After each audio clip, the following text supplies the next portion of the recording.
Paneer tikka sandwich role പേരിന് കുറച്ച് വലിപ്പം കൂടുതലുണ്ട് അല്ലേ? പേരിന് മാത്രമേ ഉള്ളൂ വലിപ്പം. ഉണ്ടാക്കാനൊക്കെ നല്ല എളുപ്പമാണ്. ഇത് നമ്മളുടെ ബാച്ചിലേഴ്സ് സ്പെഷ്യലാണ്.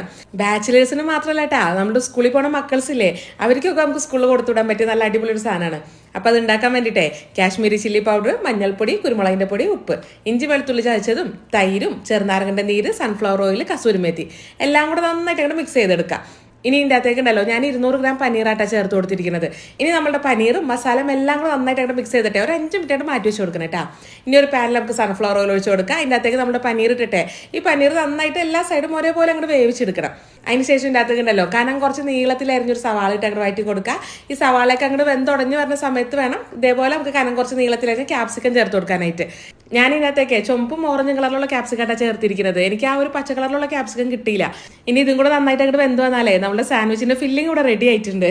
ഇനി ഉണ്ടല്ലോ ഞാൻ ഈ സാൻഡ്വിച്ച് റോൾ ചെയ്തെടുക്കുന്നത് നമ്മുടെ ചപ്പാത്തിയിലാട്ടാ. അപ്പോൾ